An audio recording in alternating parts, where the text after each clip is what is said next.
Hello, everybody. Welcome back to the book log. Today, I am going to be talking about Royal Assassin by Robin Hobb, which is the second book in the Farseer trilogy, also the second book in the wider Realm of the Elderlings series. As usual, there will be spoilers in this review. One of the first things I noticed about Royal Assassin is how seamlessly it transitions from the first book, Assassin's Apprentice. It doesn't feel segmented like with its own individual plot, as is the case for some series. It really is just a gradual, natural escalation of everything that was set in motion in the previous book. And as I said in my previous review, and as I will likely continue to say, I think the texture and the pacing of this book works the way it does due to its singular focus on one main character and his life, as opposed to a more sprawling, high-level view of the world as a whole. There isn't one individual narrative in the first book and then a separate one in the second book, because it's all just one person's life. Royal Bastard, Fitzchivalry Farseer, and we are now just reading about a later part of it. As a result of all of that, it's a little bit hard to define the plot of this book. Again, it's essentially just a continuation of the same things that were going on last time. We get a lot of character development for many of the other people in this world, which I thought was great. Verity, Patience, Ketrikin, the Fool, even Burrich and Chade, who are already very fleshed out in the first book, get even more examination and attention. And the primary existential drama is also the same, the Red Ship Raiders, who are this roving force of out-islanders who sail on literal red ships and ravage cities up and down the coastline,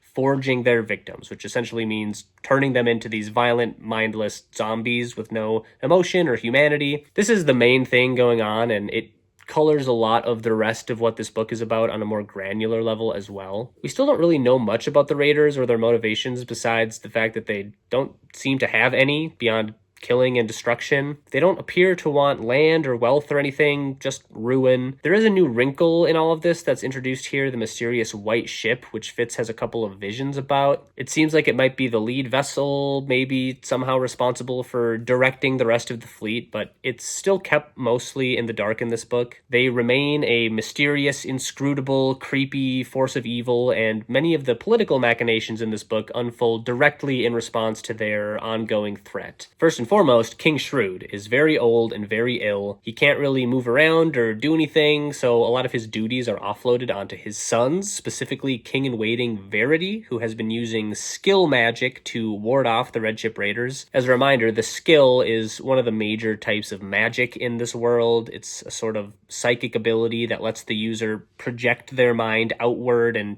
communicate across vast distances, influence another person's actions, and even give or drain someone's life force. All of this has been incredibly taxing for Verity, both physically and mentally, and it's also straining his relationship with his new wife, Ketrikin, who is struggling to acclimate to her life away from the Mountain Kingdom and within the increasingly hostile atmosphere of Buckkeep. Because of all of this, Verity decides to try to seek the help of the Elderlings, as in the Realm of the Elderlings. Who are those guys anyway? Still not much is known about them besides the fact that they are these possibly mythical, semi-divine figures who show up mostly in ancient scrolls and old stories. Apparently, King Wisdom, the first Farseer king, sought their help generations ago and succeeded in calling them to aid the realm. So Verity sets off on his quest and ends up spending most of the book away from Buckkeep. For a little while, he's able to communicate with Fitz telepathically with the skill, but eventually the distance wears the connection down, which leaves Fitz to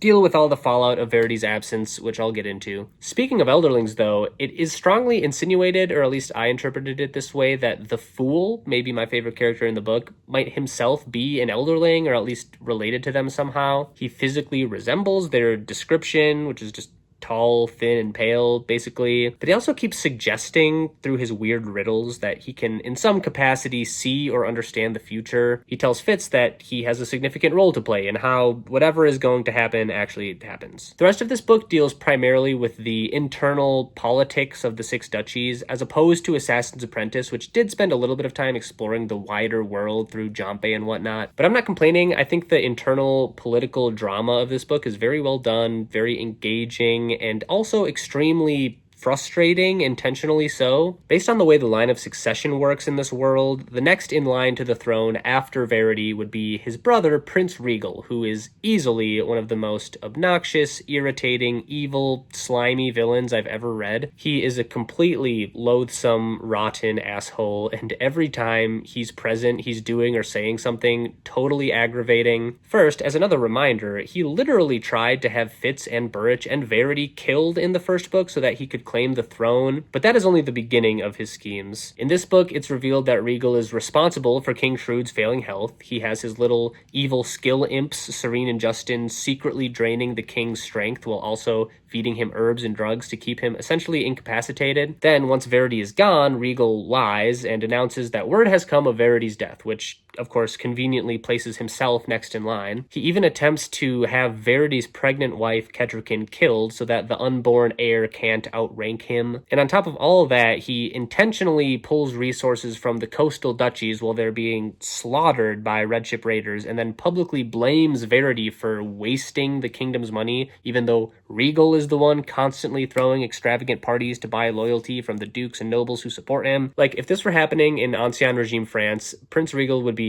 number one on the guillotine list. But for some completely inexplicable reason, Fitz is still forbidden from taking any action against him. His assassin mentor, Chade, is bizarrely rigid about only acting under direct orders from the king, even though the king is basically non-functional at this point. So for the entire book, you're just sitting there like, kill Regal. That's literally the solution to the majority of these problems. Just get rid of him. But the political constraints are too tight. Fitz is just boxed in at every turn. It is incredibly frustrating, but that's also what makes Regal such a successful villain character. You just root against him so hard. But to change topics slightly, the other thing that I'm glad was developed further in this book is the other major type of magic available in this world, the wit. This is another sort of psychic ability, but this one allows the user to bond with animals. In Assassin's Apprentice, Fitz bonded with a couple of different dogs throughout the book, Nosy and Smithy, but before he could establish an extremely strong connection with either one, their bond was severed for one reason or another. We learn in that book that the wit is seen as very taboo and shameful and borderline offensive. Burrich, the stable master and Fitz's de facto father figure throughout the series so far, is absolutely repulsed by it, and we don't really know why. It's still somewhat unclear to me, but from how this book expands on things, it mostly seems tied to old myths and legends warning that if you use the wit too much, you risk becoming more beast than human. Like, it's dirty and degrading to use it. Nonetheless, Fitz has the wit, and he uses it to bond with a wolf named Night Eyes, who is a fantastic addition to this story. Fitz and Night Eyes have a great bond. They can communicate telepathically the whole time. Night Eyes literally thinks of Fitz as a member of his pack, and he is unconditionally loyal to Fitz, which is nice because throughout a lot of this book, Fitz doesn't really seem to have a lot of other allies available. Fitz can live through the experience of Night Eyes and vice versa, which I think is a fascinating concept. They can mind meld together. Fitz can be inside his head when Night Eyes is hunting, and Night Eyes can experience what Fitz experiences as well. Night Eyes is even somehow able to physically attack enemies through Fitz from a distance. And even though the wit is still largely seen as a shameful, scandalous act, it is absolutely integral to the ending of this book, which I thought was phenomenal. Similar to Assassin's Apprentice, this book has much more of a slow burn pace for the first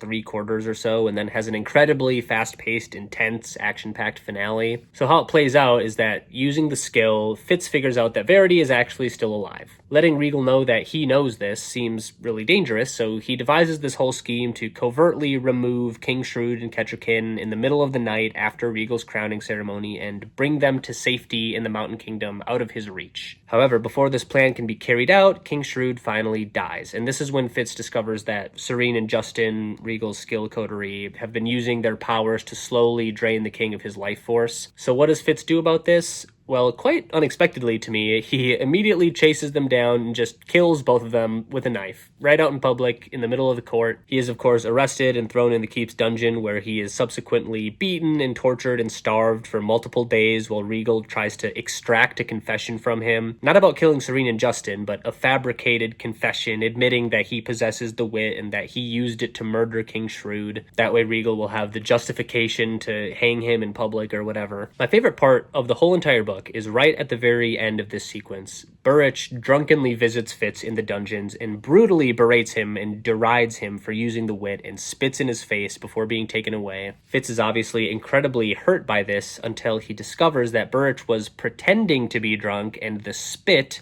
was actually a tiny packet of carry-me seed, which is a very potent sedative that would effectively allow him to die in peace. Night Eyes tells him telepathically to take it and to use the wit to leave his body and join him fully as a wolf. So Fitz does this, he dies, then lives for a time inside Night Eyes until Burge and Chade sneak out in the middle of the night, exhume his body that had since been buried, and coax his consciousness back into it. The whole sequence is just awesome. I love all the strange and inventive new ways the wit can function as a magic, and I think it probably goes even deeper than I know yet. And I just love Burge and Chade working together to save Fitz like this. It's just an awesome set piece. It's so vivid, it's so tense, it's very well written, just genuinely a phenomenal ending to this book. All that being said, there are still a few more miscellaneous items I want to touch on in this review. First, I have to address what I found to be the worst aspect of this book, and that is Fitz's relationship with Molly. I don't even think I brought up Molly in my first review, but she's basically a childhood friend of Fitz who he sort of had a crush on in the first book, but who he is now in a full-blown relationship with. And I hate to say it, but I found their relationship to be extremely annoying. They spend the whole book fighting, constantly miscommunicating. Neither one of them seems to have a very nuanced or mature understanding of their own relationship. And while I understand the notion of having there be a love interest in general, this one just took up way too much page time. Almost every single time they were together, it was grating and unpleasant, and those scenes are easily my least favorite in the whole book. There is some vaguely interesting drama here where, since Fitz is technically royalty, he's supposed to be sworn to marry this other noble girl named Celerity, so there's a kind of love triangle situation brewing. But overall, I just could not be bothered to care about them at all. Just break up and move on. Besides that, though, I do think that this is an overall very strong continuation of this series. Like I mentioned earlier, the story is paced very slowly and very carefully, which I think suits it quite well. I love the way Robin Hobb explores the interiority of these characters, and I appreciate the very deliberate way she reveals new components of this world and the way that it operates and the people who inhabit it. I think a good gauge for this sort of thing is my excitement to read the next book in the trilogy, Assassin's Quest, which is quite high. I'm invested, I want to know more, I want to know what happens next, and I'm also interested in potentially reading the rest of the Realm of the Elderlings books as well. There's a lot of depth to this world, and I'm excited to continue exploring it. I think I'd give Royal Assassin like a strong 8.